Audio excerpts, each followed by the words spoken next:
क्या हुआ महाराज? ये लड्डू की सुगंध।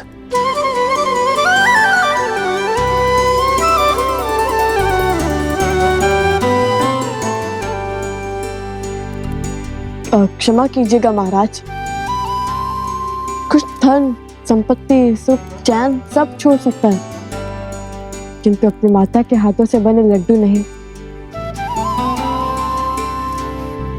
कुछ मैंने कहा था नहीं बाहर रख जाओ। इतने सुगंधित लड्डुओं का स्थान बाहर कैसे हो सकता है? हम आपको भी जगा पाते तो कितना अच्छा होता, किंतु आप तो महाराज।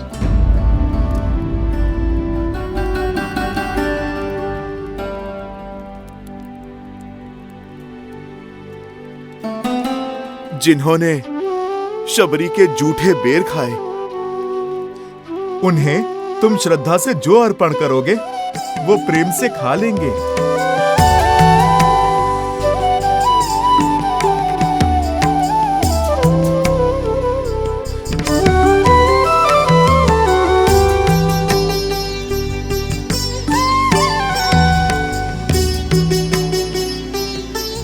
खाइए ना।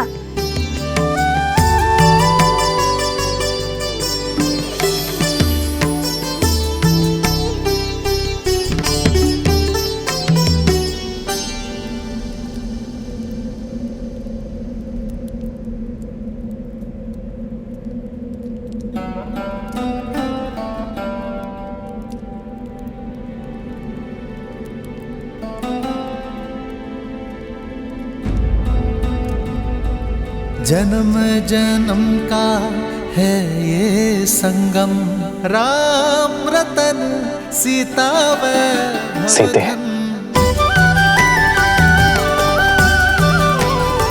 सिया राम सिया राम सिया राम सिया राम। श्री राम।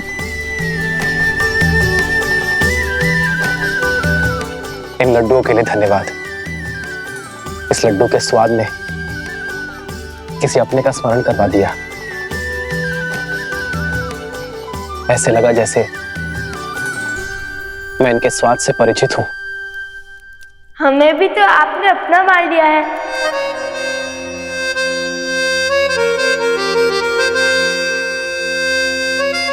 तात्पर्य है अपनी प्रजा।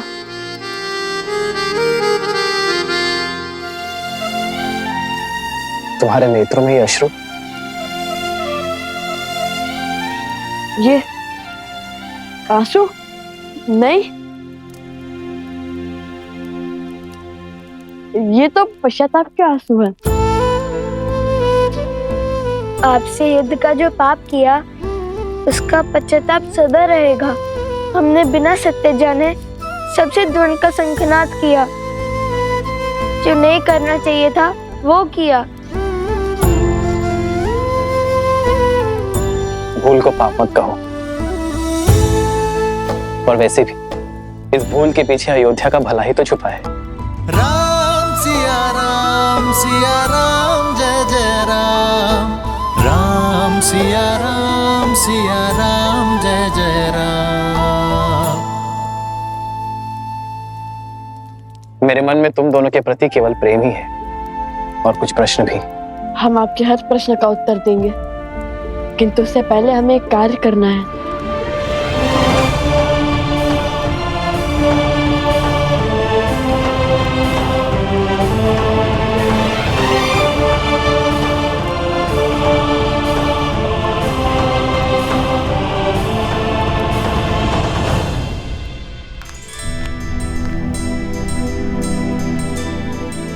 क्षमा कर दीजिए हमें ज्येष्ठ राजानुज, जिन्हें स्वयं श्री राम ने क्षमा कर दिया। उन्हें मुझसे क्षमा याचना करने की क्या आवश्यकता? भैया की क्षमा में ही मेरी क्षमा है।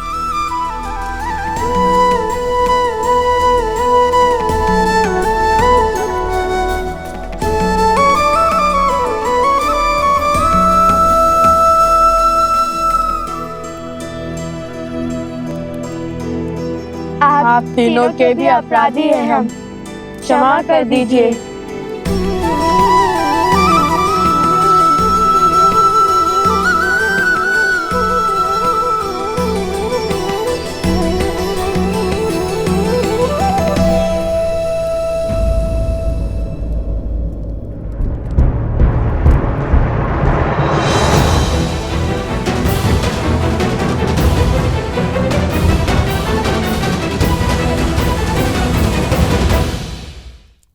भैया, जब कहा था माता ने कि उनके प्रिय छोटे देवर कुछ अधिक ही क्रोध में रहते हैं, इसलिए इनसे क्षमा मांगना अत्यंत आवश्यक है।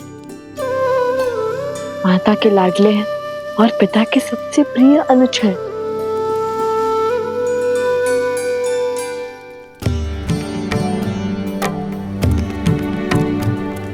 आप देख क्या रहे हैं? लक्ष्मण भैया प्रतीक्षा कर रहे हैं। क्षमा मांगिए। आप दोनों रुक क्यों गए? भय से। किसका भय है? इनके क्रोध का, जिससे तीनों लोग थर थर कांपते हैं। सुना है हमने कि शूर्पणखा की क्या गति बनाई थी और किष्किंधा नरेश को उनकी ही नगर में जाकर ललकारा था।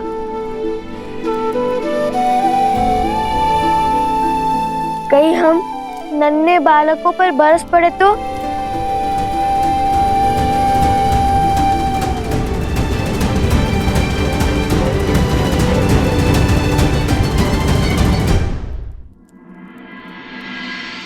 जाइए।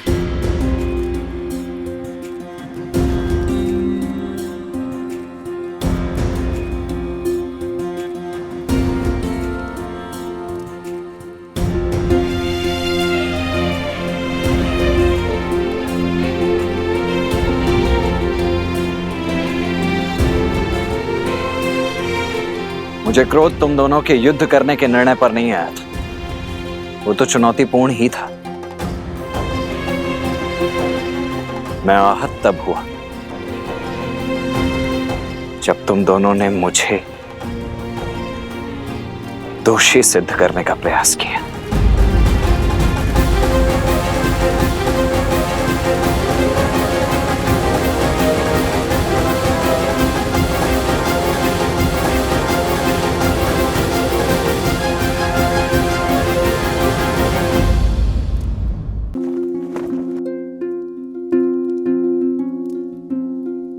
मुझे क्रोध तुम दोनों के युद्ध करने के निर्णय पर नहीं आया था। वो तो चुनौतीपूर्ण ही था। मैं आहत तब हुआ जब तुम दोनों ने मुझे दोषी सिद्ध करने का प्रयास किया। तुम दोनों ने कहा कि मैं अपना दायित्व निभाने में असमर्थ रहा। पहले तो श्री राम की बात ना मानकर माता सीता को वन में अकेला छोड़ा है। वहां से रावण ने उनका अपहरण किया और फिर श्री राम की आज्ञा मानकर माता सीता को वन में अकेला छोड़ दिया। परंतु मेरा ईश्वर साक्षी है। यदि मेरा वश चलता तो मेरे सिया राम न तब एक दूसरे से विलग होते, ना ही अब।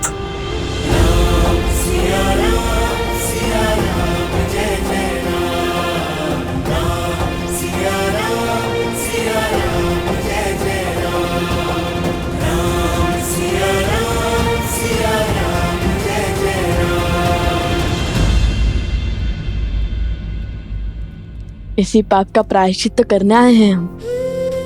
इसी भूल की क्षमा तो चाहते हैं हम आपसे। हमने आपको क्रोधित किया, आपको हराने के लिए आपका अपमान किया।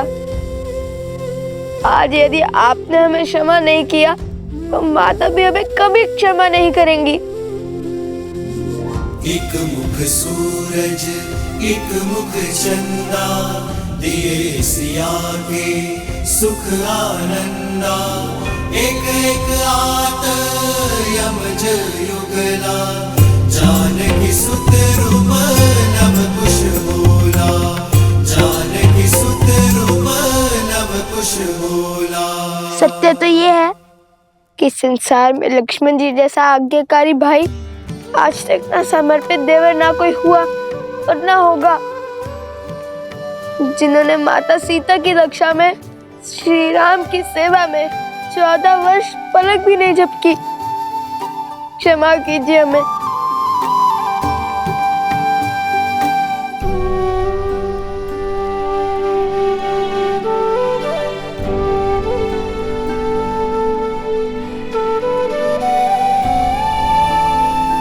अंततः आज ज्ञात हो ही गया कि वीरता के साथ साथ विनय भी है तुम दोनों में। यशस्वी भव।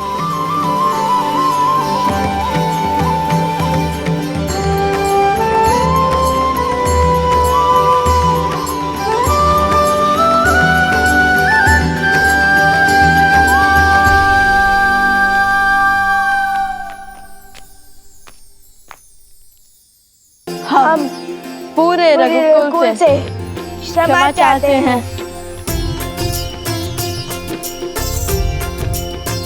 अयोध्या में तुम्हारा स्वागत है लवकुश। तुम मेरे अतिथि हो। तुम्हारी व्यवस्था हनुमान को दे दी गई है। निश्चिंत होकर अयोध्या में रहो और अयोध्या को अपना ही घर समझो। और अब मेरे एक प्रश्न का उत्तर दो। तुमने मुझे और जानकी को मिलाने के लिए मुझे ही चुनौती दे बैठे। इतना बड़ा संकट उठाया, अपने प्राण तक दांव पर लगा दिए। दो अपरिचितों को मिलाने के लिए इतना कुछ क्यों किया तुम दोनों ने? उस भूल के लिए हम क्षमा प्रार्थी हैं।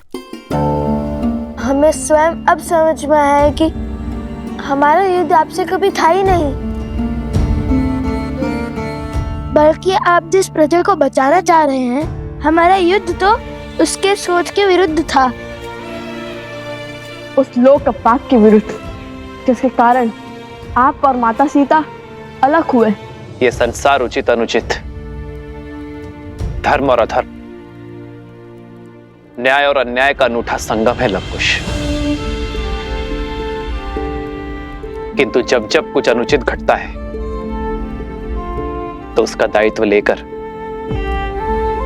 अनुचित को उचित करने का प्रयास करना चाहिए, ना कि अनुचित को अनुचित सिद्ध करने का प्रयत्न। और हर बार उचित अनुचित का भेद मिटाने के लिए शस्त्र नहीं उठाने पड़ते लवकुश। दृढ़ निश्चय कर समाज को समझाने की पहल करनी होती है।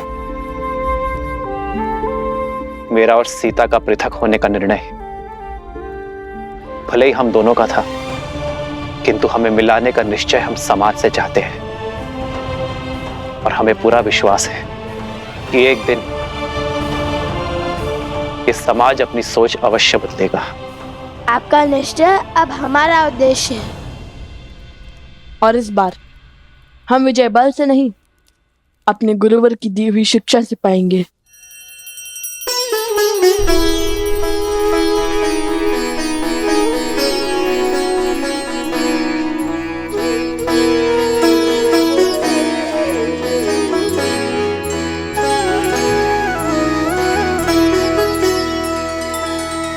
श्री रामचंद्र कृपालु भज मन हरण भव भय दारुणम् नव कंज लोचन कंज मुख कर कंज पद कंजारुणम् भगवान की अवतार का केवल नहीं गुणगान है। ऐसे नारायण बने नर इसका पावन ज्ञान है। सिया राम सिया राम सिया राम सिया राम सिया राम सिया राम सिया राम सिया राम।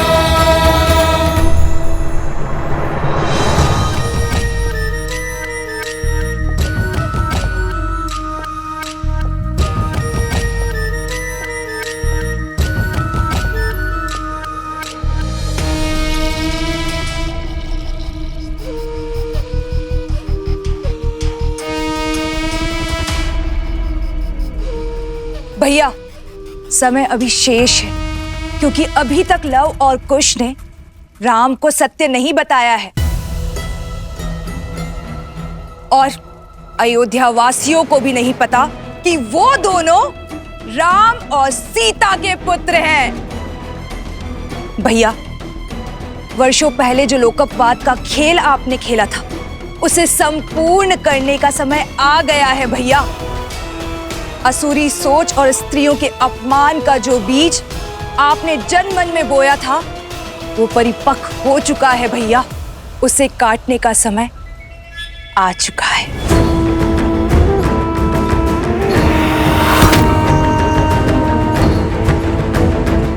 अब होगा मेरी माया का शंखनाद।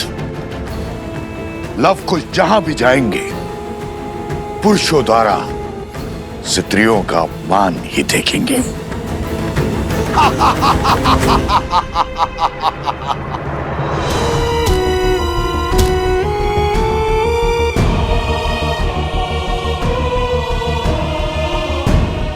स्त्री कौन है जो इन स्त्रियों का कष्ट देखकर इतनी व्यथित हो रही है? चलो चलकर देखते हैं।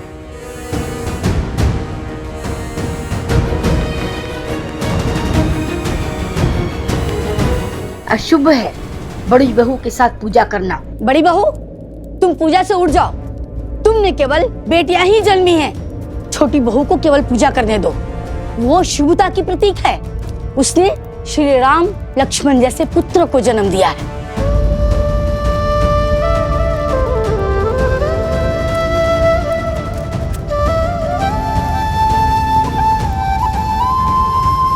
लगता है अयोध्या को केवल श्री राम की आस है, माता सीता की नहीं।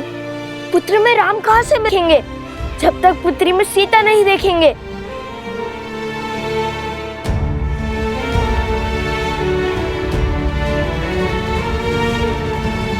अभी तक जल नहीं भरा, कोई कार्य समय से नहीं होता तुमसे। मैं पूरा दिन खेतों में बैलों की भांति जुटता रहता हूँ। तुम सारा दिन सखियों के साथ बैठी बतियाती रहती हो। गृह कार्य भी ठीक से नहीं होता तुमसे। शीघ्र चलो, सूर्यास्त होने को है। हाँ, यदि मेरे पति ने मुझे सूर्यास्त के बाद घर से बाहर देखा तो अनर्थ हो जाएगा। महारानी सीता के त्याग के पश्चात सोचा था परिस्थिति बदल जाएगी, किंतु सब विपरीत ही हो गया है। चलो।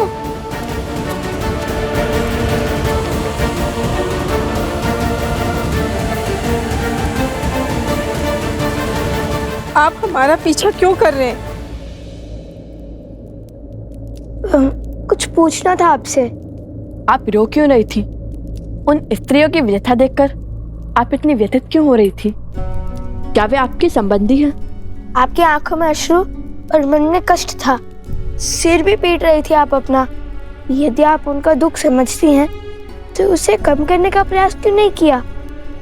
आपका पीछा करते हुए जब अयोध्या की गलियों से निकले तो अयोध्या के घरों की कहानी पता चली। हे देवी, कृपया करके अपना परिचय दीजिए, अपने पीड़ा का कारण भी बताइए।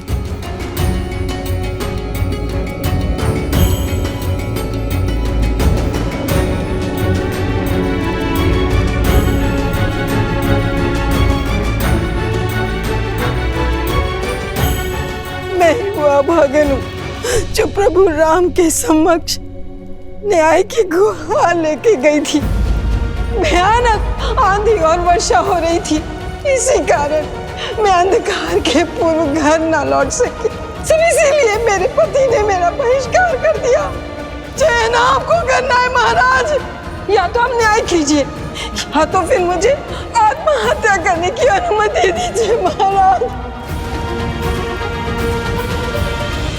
अयोध्या के महाराज ने मुझे न्याय तो दिया, किंतु उस न्याय का दंड भोगना पड़ा अयोध्या की महारानी देवी सीता को।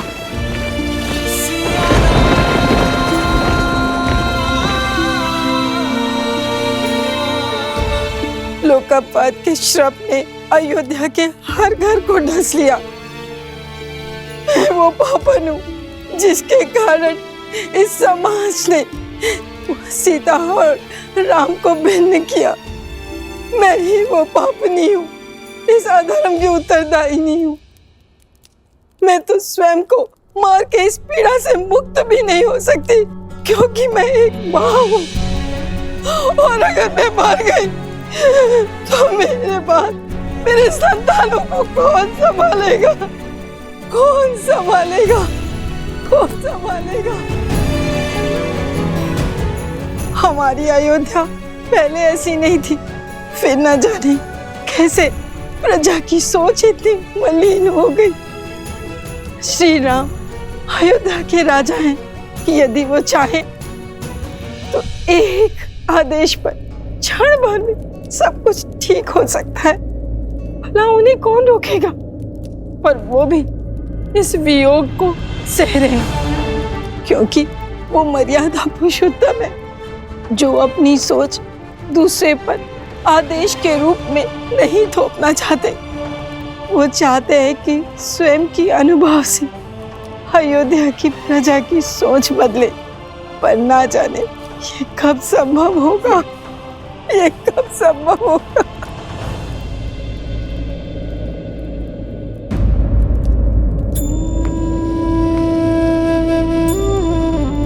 माते नहीं, मुझे इतना आदर मत दीजिए। मैं केवल एक वस्ताखोर ऋषि कुमार हूँ। केवल मुख से माता ही नहीं कहा है, अपितु आपको मन से भी माता ही माना है हमने। और हम अपनी माता का रोते हुए नहीं देख सकते। जो पीड़ा का दंश आप झेल रही हैं, वो हमें भी कचोट रहा है। हम भी देवी सीता और श्री राम की मिलन के अभिलाषी हैं, और हमारा मार्ग ना युद्ध का है और ना द्वंद का। न्याय के लिए अन्याय को मिटाना होगा। अयोध्या वासियों को स्त्री के सम्मान का महत्व समझाना होगा। उनके मन को पुनः पवित्र करना होगा। आप यहीं रुकिए, हम अभी आते हैं। कहीं जाइएगा नहीं।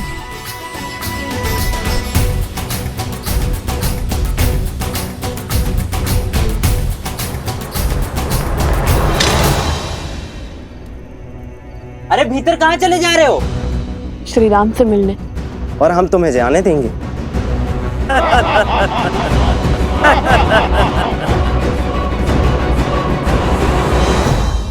महाराज अभी व्यस्त हैं, बिना अनुमति के नहीं मिल सकते हैं। जाकर कहिए ना उनसे कि हम अति आवश्यक विषय में मिलना चाहते हैं उनसे। देखिए, आप हमारी बात को समझिए। हमारा जाना बहुत ही महत्वपूर्ण है। अरे जाओ यहाँ से।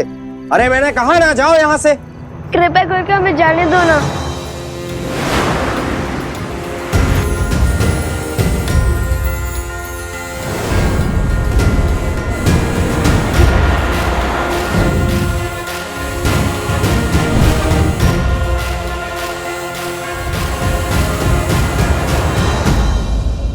क्या हुआ?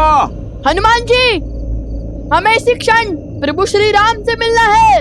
और इस समय यदि कोई है जो हमें श्री राम के पास ले जा सकता है, तो वो केवल आप हैं। बात वचन की है हनुमान जी। किसी को लौटाने का वचन देकर आए हैं हम। सहायता कीजिए ना हनुमान जी।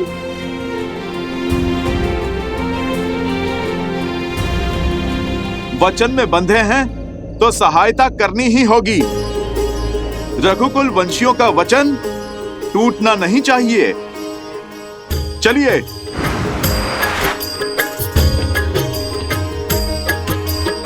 जय श्री राम।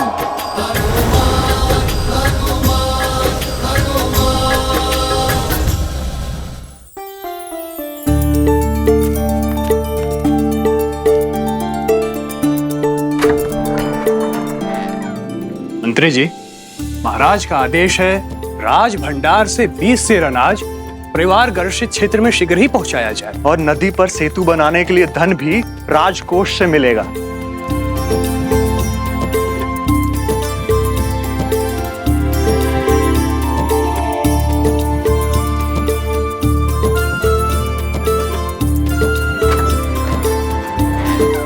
अद्भुत। इतने बड़े कौशल राज के महाराजा होने के बाद भी सूर्यास्त के पश्चात वे कार्य कर रहे हैं। पिता किसके हैं?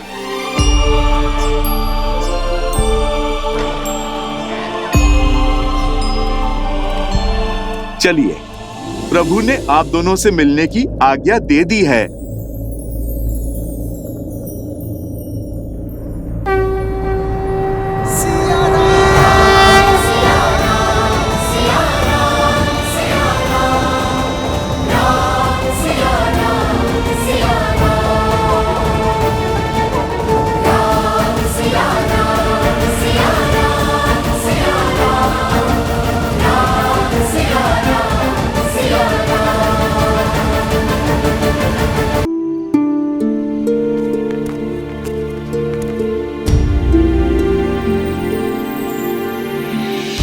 जन्म जन्म का है ये संगम, राम रतन सीता वैभव धन। एक है पौरुष एक समर्पण, एक है रूप तो दर्पण। कहने को तो महलों के राजा, कौशल के महाराज, किंतु जीवन माता से सरल जीते हैं।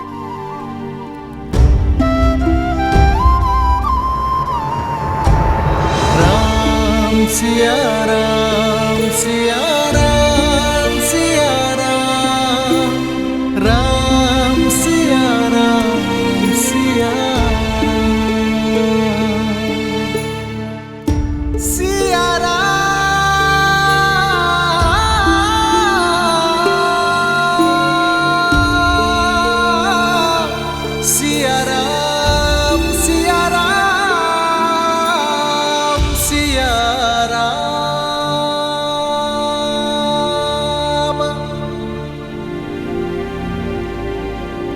मुझे देखकर पीड़ा होती है या भय?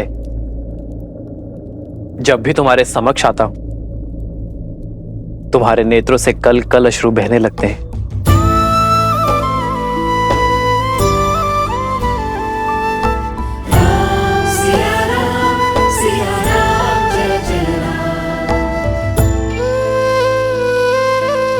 कितनी तुच्छ सोच थी हमारी, कितने निम्न विचार थे हमारे, जो हमने सोचा कि आप महलों का सुख भोग रहे होंगे और माता सीता वन के दुख।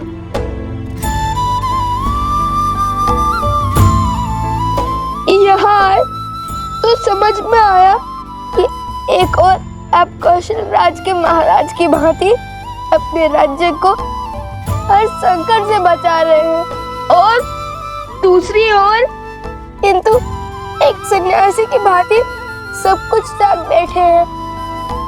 ये वनवास केवल माता सीता का नहीं बल्कि प्रभु श्री राम का भी है। राम सिया राम जय जय राम। आज पता चला कि जितनी पीड़ा माता सीता को श्री राम के लिए हुई है, उससे अधिक पीड़ा श्री राम के मन में माता सीता के लिए है। सिया राम सिया राम। तुम्हारे नेत्रों से झरते ये अश्रु तुम्हारी बातों से उठती ये विपदा। ऐसा प्रतीत होता है कि तुम्हारा दुख मेरे दुख से भी विशाल है।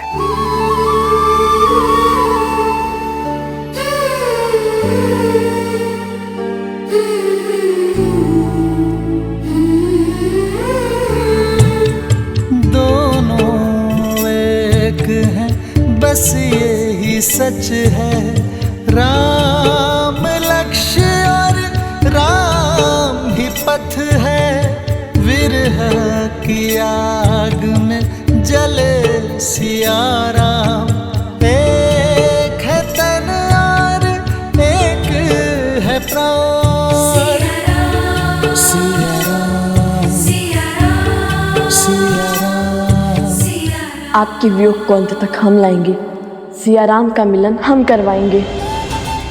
उनकी बीच की दूरी को हम मिटाएंगे। और ये कार्य तभी पूर्ण हो सकता है जब अयोध्या का हर एक व्यक्ति स्त्रियों का महत्व समझे, पत्नी, माँ और बहन का मूल्य जाने और स्त्रियों को अपने समान माने। और प्रजा की निम्न सोच को बदलने का मार्ग है हमारे पास, ऐसा मार्ग जो सीधा भी है और सरल भी, जो आपको भी भाएगा और माता सीता को भी। किंतु आपकी अनुमति के बिना आपके राज्य में ऐसा नहीं कर सकते। कैसा मार्ग?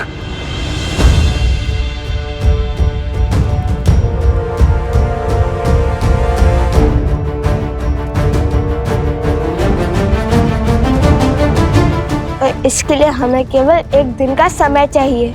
हम वचन देते हैं इस शुभ कार्य में कुछ अशुभ नहीं होगा।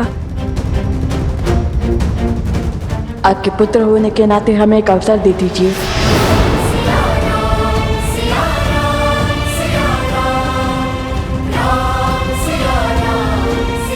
वो आपने कहा था कि महारानी सीता हमारी माता समान हुई, तो आप भी तो हमारे पिता हुए, है ना श्री राम? वैसे भी प्रजा के लिए तो राजा पिता समान होते हैं ना। और अब तो हम भी आपकी प्रजा ही हैं, सो आपके पुत्र हैं। और ये पुत्र अपने माता पिता को एक करने के लिए केवल एक दिन मांग रहे हैं।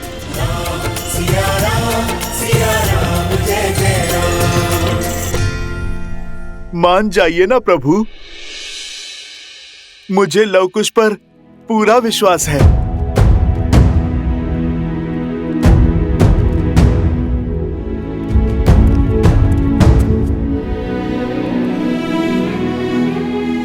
प्रभु, उनका उत्तरदायित्व मैं लेता हूं। और फिर यदि ये कार्य सफल हुआ तो ये राज्य पूरा खुशियों से भर जाएगा प्रभु। हर संकट टल जाएगा प्रभु।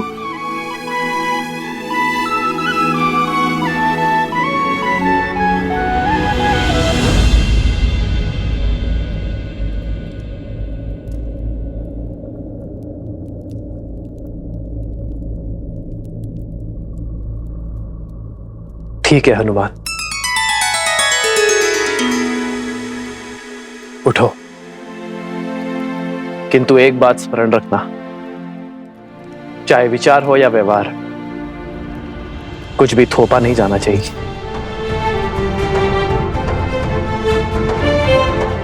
यदि अयोध्यावासी एक दिन में तुम्हारी बात मानेंगे तो तुम्हारे उपाय को और आगे बढ़ाएंगे, अन्यथा ये निर्णय भी पुनः नियति पर छोड़ देंगे। ज्येष्ठ पिताश्री,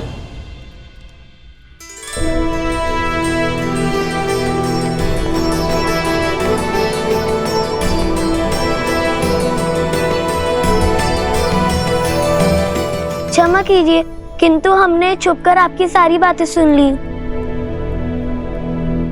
लगता है हमारे भाई तुम्हारी ही तरह नटखट भी हैं।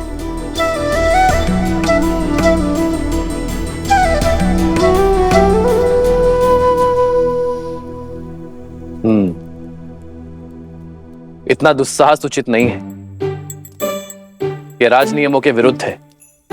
तुम लोगों से भूल तो हो गई है, अब इसका दंड भी अवश्य मिलेगा। नहीं पितामह, हम ऐसा कभी नहीं करते, किंतु बात बड़ी माता से जुड़ी हुई थी तो हमसे रुका नहीं गया। और फिर लव भैया और कुश भैया के उपाय में तो हमारी रुचि थी ही। भैया?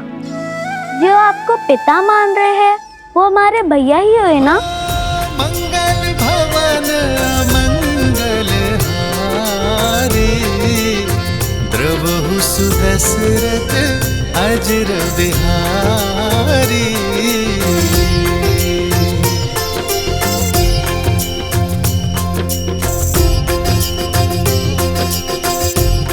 उचित है हनुमान, सबकी भावनाओं का ध्यान रखते हुए आगे बढ़ो। जो आज्ञा प्रभु।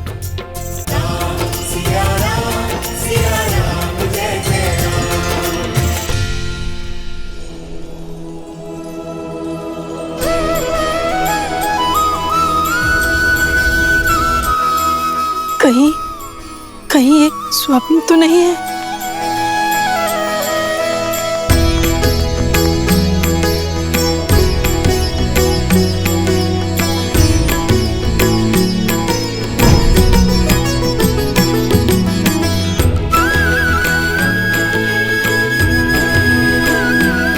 माता, हर कष्ट, हर पीड़ा, हर ग्लानि को पीछे छोड़ने के लिए सच हो जाइए। हम आ गए हैं, किंतु एक सहायता की विनती लेकर। कैसी सहायता?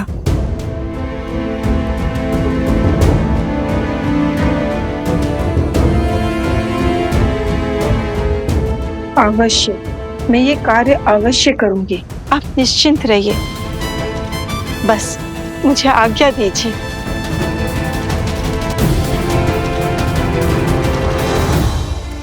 हमें भी कार्य दीजिए भैया।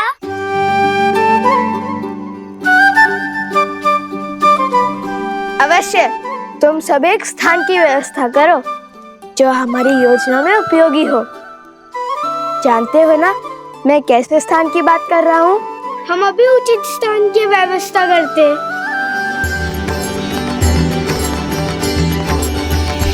हर कोई इस योजना का अंग बन रहा है। आप मुझे भी तो कोई कार्य दीजिए। बताइए मुझे क्या करना है? हनुमान जी, आप जब हमारे पास थे तब हम आपकी कितनी सेवा करते थे। आपको अपने हाथों से ग्रास खिलाते थे। पर हम जब से यहाँ आपके अतिथि बनकर आए, आपने तो हमसे एक बार भी भोजन के लिए नहीं पूछा। भोजन क्या, मैं आपको 56 भोग खिलाता हूँ। आप दोनों चलिए, आइए।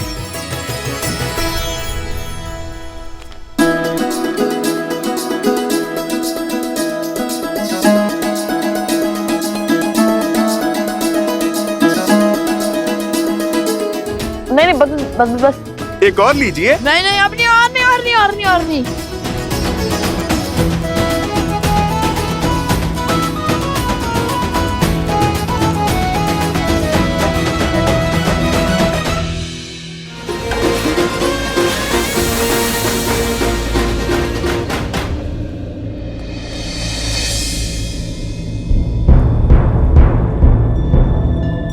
अरे, अयोध्या की सारी स्त्रियां कहीं चली गई हैं। सब की सब खो गई।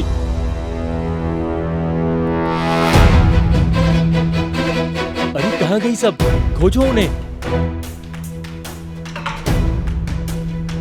मेरी पत्नी को देखा क्या? नहीं देखा। अरे मिली कोई? नहीं मिली। मेरी पत्नी भी नहीं मिल रही है। चलो साथ में चलकर खोजते हैं। हाँ, चलो। अरे तुम्हारी पत्नी मिली? नहीं मिली। और तुम्हारी? नहीं। ऐसे कैसे लुप्त हो गई? माता और बहनों, हमारे आपसे केवल एक विनती है। चाहे आपका पुत्र, पति या पिता, कोई भी विपदा में हो, ये मत भूलिएगा कि ये युद्ध केवल माता सीता के लिए नहीं है। ये आप सबके मान सम्मान का द्वंद है। यदि पुरुषों को लगता है कि संसार को चलाने का दायित्व और सृष्टि के निर्वहन का कर्तव्य वो निभा रहे हैं, तो ये उनकी बड़ी भूल है। क्योंकि बिना स्त्री के ना घर चलता है और ना ही समाज। स्वयं नारायण भी लक्ष्मी के बिना अधूरे हैं। जब तक अयोध्या में राम राज्य की स्थापना नहीं होगी, तब तक श्री राम और माता सीता का वियोग समाप्त नहीं होगा।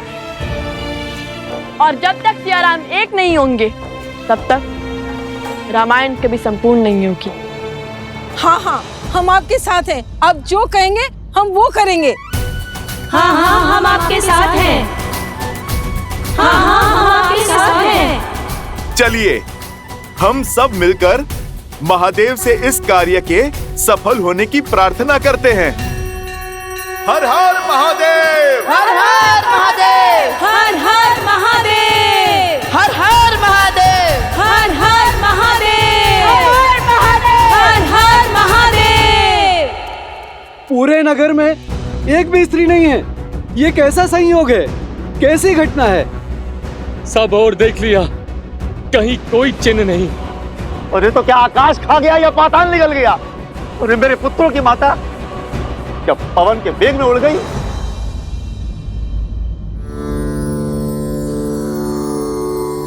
श्री रामम श्री रामम श्री राम। चलो।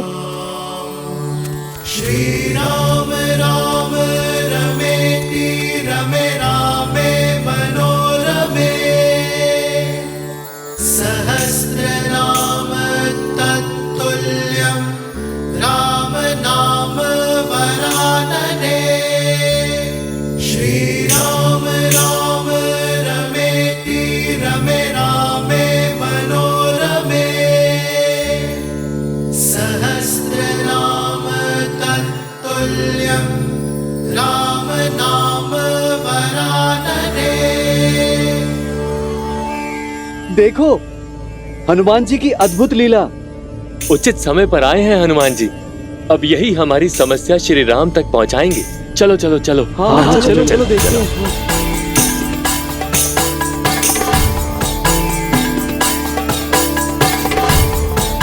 हनुमान जी, हनुमान जी, एक बहुत बड़ी विपदा आन पड़ी है, सहायता कीजिए हनुमान जी। इसलिए आपका ध्यान तोड़ना पड़ा हमें।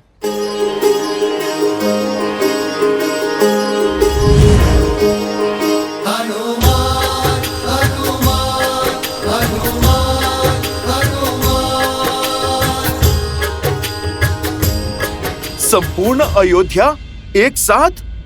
क्या बात है? संपूर्ण नहीं, आदि अयोध्या हनुमान जी। ध्यान से देखिए, आपके समक्ष केवल पुरुष हैं, सभी स्त्रियां लुप्त हो गई हैं। माताएं, बहनें, बहू, बेटियां कोई नहीं है। कहीं ये किसी आसुरी शक्तियों का किया धरा तो नहीं? जय श्री राम। असुर शक्तियां केवल वो नहीं होती जो आंखों से दिखाई दें। असुर शक्तियां तो मन और मस्तिष्क में होती हैं, जो सोचने और समझने की शक्ति का संहार कर देती हैं। इस असुर शक्ति से विजय तभी प्राप्त की जा सकती है जब मन से द्वेष को मिटाया जाए। और एक साथ इतनी सारी देवियों को प्रभु श्री राम की अयोध्या से उनके भक्त के होते हुए भला कौन ले जाएगा? ना कोई ध्वनि हुई और ना ही कोई हलचल हुई। मुझे तो लगता है कि ये स्त्रियां स्वयं चली गईं, अयोध्या छोड़कर अपनी इच्छा से। स्वयं गई है? स्वयं चली गई?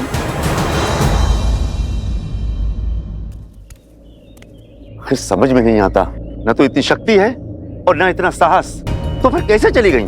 जो स्त्री मेरी बिना आज्ञा के चौखट के बाहर एक पग तक नहीं रखती, जो स्त्री हमारे आदेश के बिना जल तक नहीं ग्रहण करती, वो घर संसार छोड़ गई। कैसे? क्यों? हाँ, उचित कहा।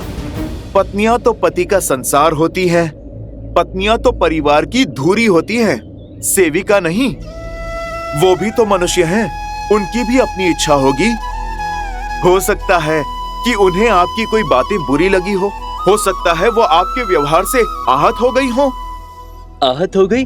ऐसे कैसे आहत हो गई? उनके बिना हमारी कितनी हानि हो रही है। भोर से अभी तक ना भोजन बना, ना ही जल भरा हुआ है, खेतों का कार्य भी रुका पड़ा है। हाँ, और हनुमान जी, हमारे वस्त्रों की कारीगरी भी रुकी पड़ी है। प्रभु श्री राम का ये सेवक उनकी अयोध्या की सहायता अवश्य करेगा। आप लोग एक काम कीजिए, कुछ लोग दाएं जाएं और कुछ लोग बाएं जाएं, और मैं सामने की ओर देख लेता हूं। जैसे आपकी आज्ञा। चलिए।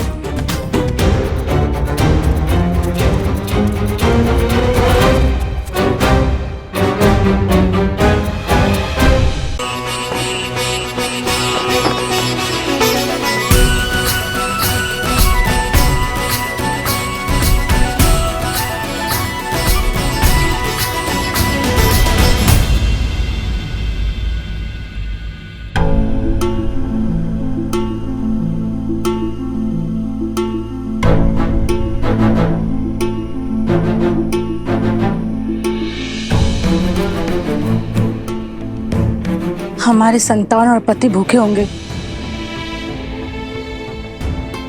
तुम्हारी बातों में आकर यहाँ तो आ गई मैं, परंतु अब बड़ा भय लग रहा है।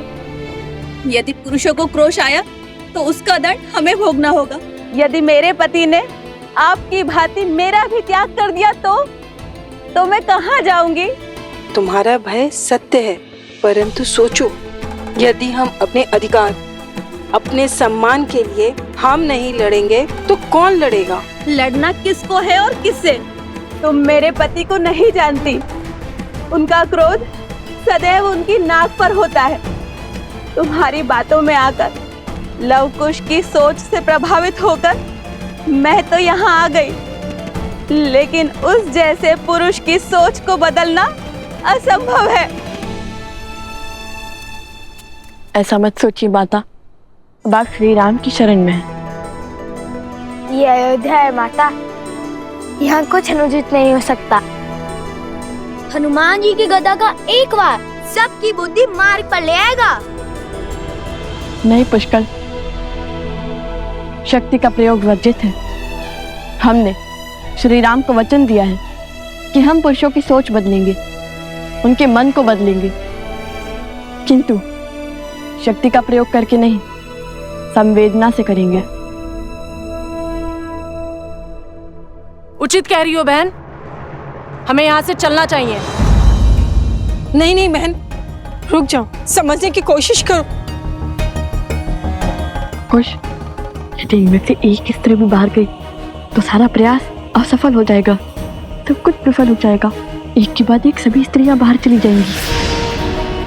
रुक जाओ बहनों, ये समय लड़ने का है, भावनाओं में बहने का नहीं है। नहीं नहीं, हमें तुम्हारी योजनाओं का अंग नहीं बनना। चलो। नहीं, रुक जाओ, समझने का प्रयास करो।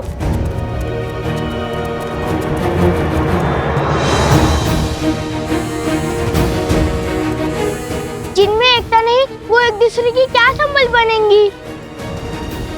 ये समय एकता की शक्ति दिखाने का है, और आप लोग हैं कि यहाँ से एक दूसरे का विश्वास तोड़कर जा रही हैं।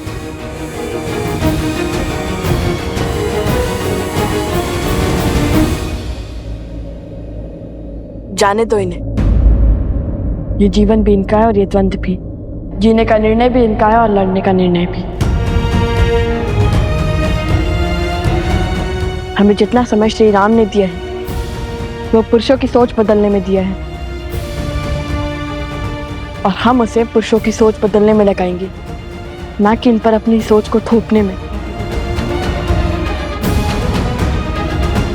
यदि हमें इन्हें स्वतंत्र नहीं छोड़ेंगे तो उनमें और हम में अंतर क्या रह जाएगा?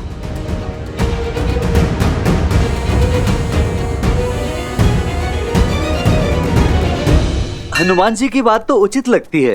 कदाचित वो सब अपनी इच्छा से कहीं चली गई हैं, क्योंकि श्री राम के होते हुए किसी आसुरी शक्ति का ऐसा दुस्साहस करना असंभव है।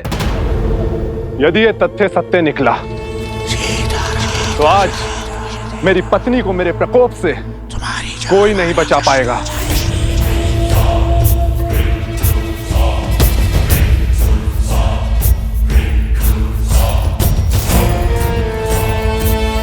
उन स्त्रियों को उनका उचित स्थान दिखाना आवश्यक है।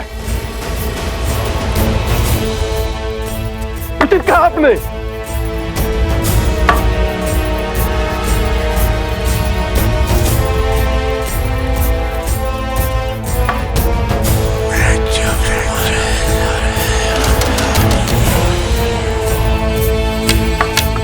तो चलो फिर आगे बढ़े।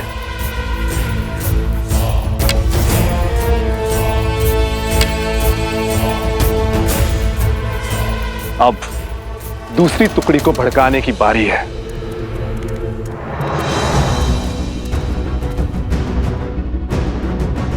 उधर देखा था आपने?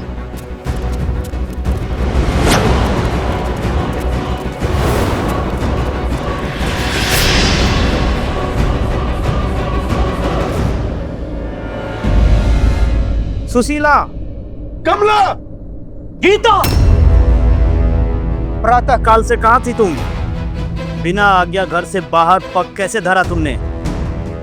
विद्रोह की चिंगारी उठ रही है हमारे विरुद्ध। उल्लंघन करेगी पति की आज्ञा का। किसकी आज्ञा से घूंघट उठाया तुमने? घर से बाहर निकली।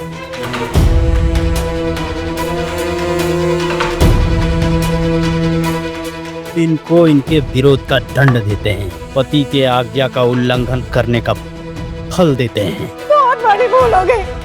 हे ईश्वर, रक्षा करना। आज तो ईश्वर भी नहीं बचा पाएगा तुम्हें।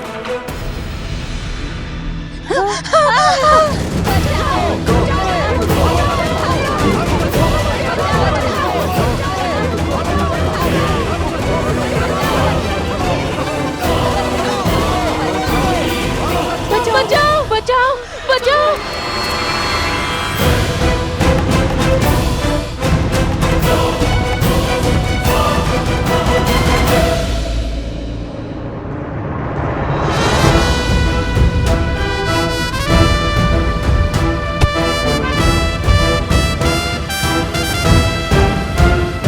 शांत हो जाओ, शांत हो जाओ, शांत हो जाओ।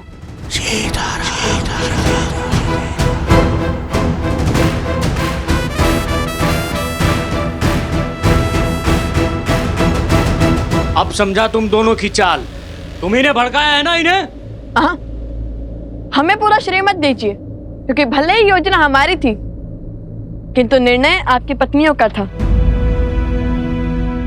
और आपकी पत्नियां बुद्धिहीन नहीं है, उन्होंने सोच समझकर विचार कर कर हमारा साथ दिया है।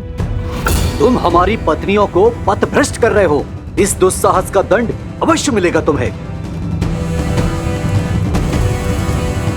ऋषि कुमार का कथन अनुचित नहीं है।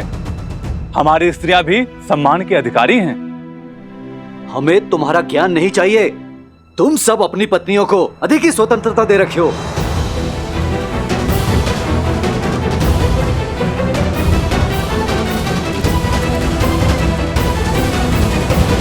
हमने तो केवल स्त्रियों को उनके अधिकारों का स्मरण करवाया, उन्हें सम्मान का मोल समझाया। अब आप ही बताइए, हमने क्या अनुचित किया? क्या कभी आपने हमें मानव समझा? कभी खेत में काम करने वाली एक सेविका समझा, कभी वस्त्र धोने वाली सेविका, तो कभी भोजन बनाने वाली सेविका, तो कभी बच्चे पालने वाली सेविका। फिर भी हम स्त्रियों ने हमेशा आपको प्यार दिया, आपके घर को संवारा। हमें हमारा सम्मान चाहिए, तो उसमें अनुचित क्या है? मौन हो जा।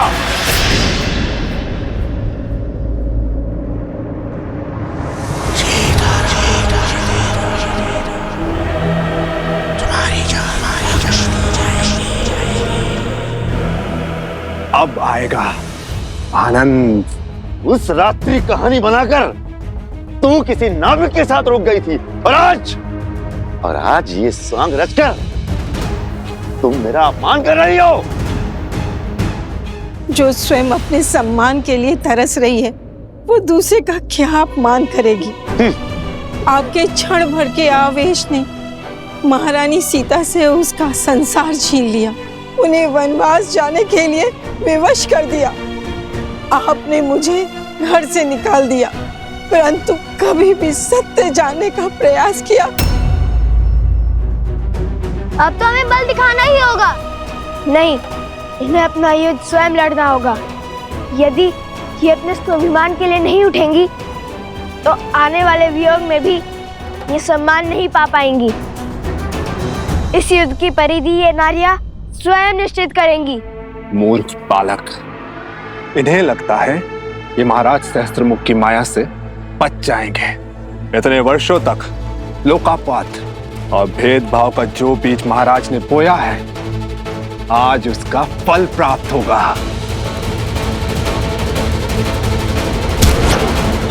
तो साहस की हर सीमा पार हो गई है आज। मुझे इस उद्दंड का दंड अवश्य मिलेगा। चल।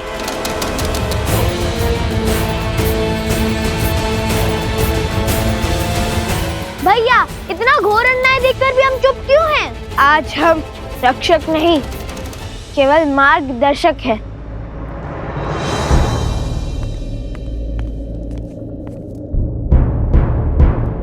महाराज, नगर द्वंद्व का दंश झेल रहा है। स्त्रियों और पुरुषों में घोर तनाव है। पुरुष स्त्रियों के हर तर्क को निरर्थक मान रहे हैं।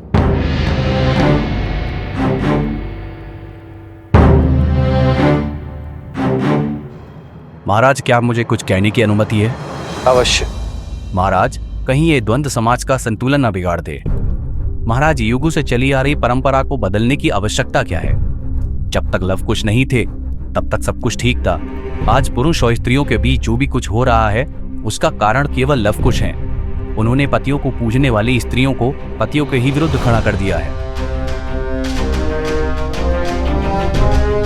महाराज, हमारे समाज में पतियों को परमेश्वर का स्थान दिया जाता है। महाराज, यदि हम आज इस प्रथा को बदलते हैं तो इसका दुष्प्रभाव समाज पर अवश्य पड़ेगा। हम इनसे सहमत हैं महाराज। स्त्रियों को पुरुषों का सम्मान करना चाहिए, उन्हें पूजना चाहिए। प्रतीत होता है स्त्रियों के साथ साथ सभा का सम्मान करना भी भूल गए हैं आप सभी।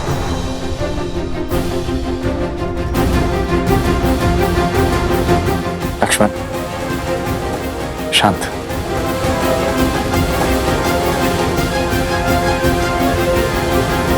जो प्रथा समाज का ज्ञान बढ़ाए, जनजीवन को सफल बनाए, वही प्रथा समाज के लिए उत्तम और उचित है। और जो प्रथा समाज के आधे अंक, परिवार की धुरी, नारी का अहित करे, उसे दुख पहुंचाए, उसे सुधारने में ही समझदारी है। क्या रामराज्य की परिभाषा एक ऐसा समाज है जहां स्त्रियों को सेविका समझा जाता है, या फिर राम राज्य एक ऐसा समाज है जहां स्त्री और पुरुष एक साथ मिलकर सुख और सफलता का परचम ले रहे हैं?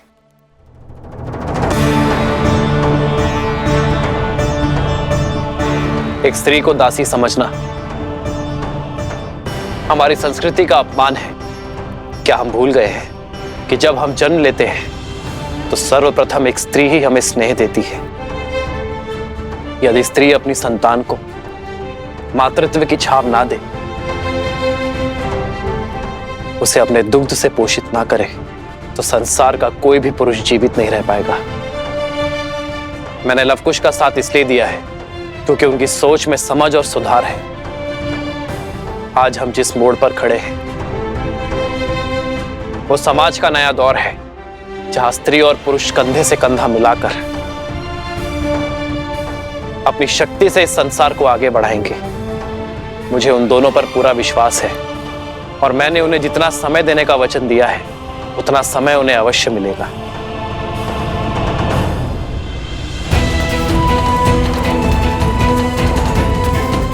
कब तक ही चुप रहेंगी? कब तक यूं ही चुपचाप अन्याय सहती रहेंगी?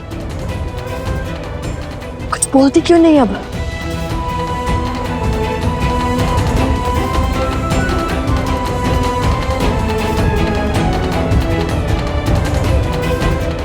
और अधर्म और क्रूरता। हे नारायण, रक्षा कीजिए।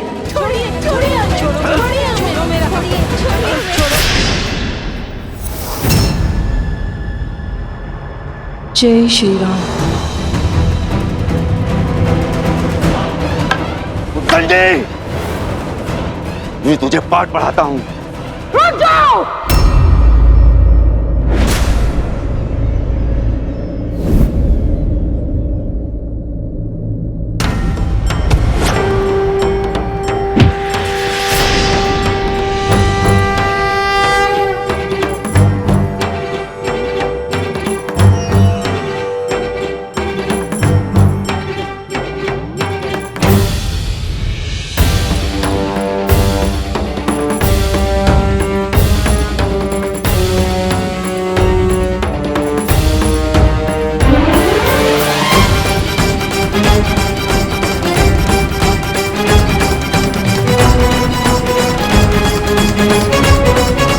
महाराज, घोर असंभव संभव हो गया महाराज। स्त्रियों ने पुरुषों के विरुद्ध ध्वनि उठा दी है महाराज।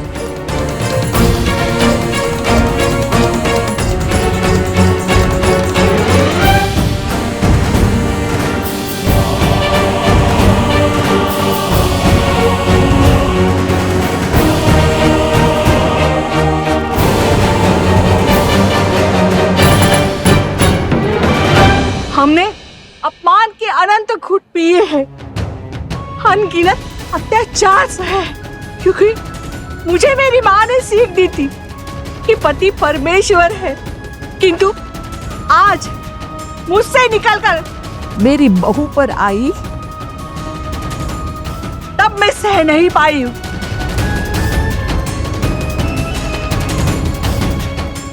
सोच का ये बीच इनके मन में अंकुरित होना आवश्यक था। अब जब ये अपने सम्मान के लिए लड़ने को सच है तो हम भी इनका साथ देंगे।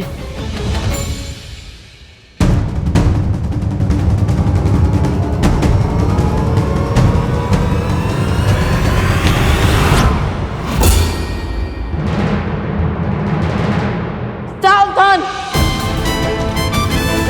अब तक हम चुप थे क्योंकि ये स्त्रियां चुप थी, किंतु अब जब ये अपने मान सम्मान को लड़ने के लिए सच हैं, तो हम भी सच हैं।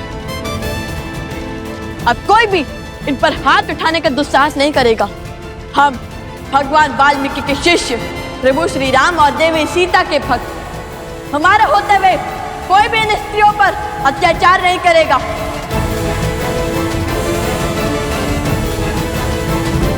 हम इनके साथ हैं, हम इनके साथ हैं, हम इनके साथ हैं। और फिर क्या हुआ? फिर वहां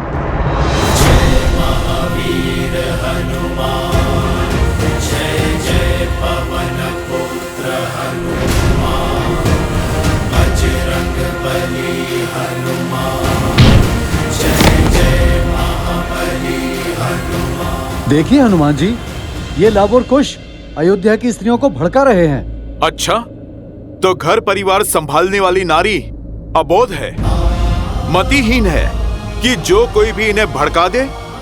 मैं सब सुन रहा था। क्या आप लोगों के पास इस समस्या का समाधान है? जिस योजना की अनुमति पिताश्री ने दी थी उसे आकार देने का समय आ गया है। यदि अयोध्यावासी एक दिन में तुम्हारी बात मानेंगे तो तुम्हारे उपाय को और आगे बढ़ाएंगे। मेरे पास एक उपाय है।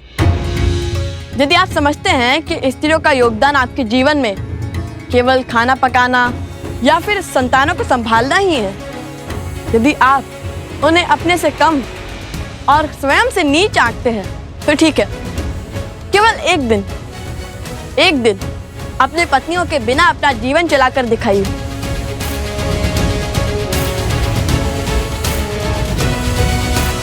ये सूर्य का पहला पहर है, सूर्यास्त में केवल 4 पहर शेष है। तब तक पता चल ही जाएगा कि स्त्रियां आपके सम्मान के अधिकारी है या नहीं।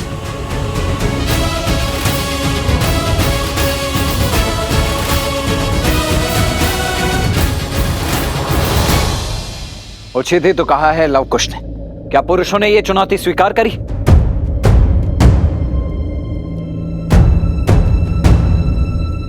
ये चुनौती स्वीकार है आप सबको?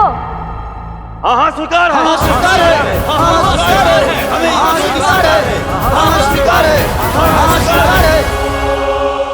महाराज, इतनी विकट स्थिति में भी आप मुस्कुरा रहे हैं। कदाचित आप इस शर्त का तर्क नहीं समझ रहे हैं। पुरुष स्वभाव से बहुत हठी होते हैं। जब बात उनके अहम पर आ जाए तो शाम दाम दंड भेद कुछ भी अपना कर अपना पलड़ा भारी करने की ही सोचते हैं। मान लीजिए कल उन्होंने अपनी पत्नियों का परित्याग कर दिया तो इतनी सारी स्त्रियों की पीड़ा और परित्याग का कलंक अयोध्या के माथे ही लग जाएगा।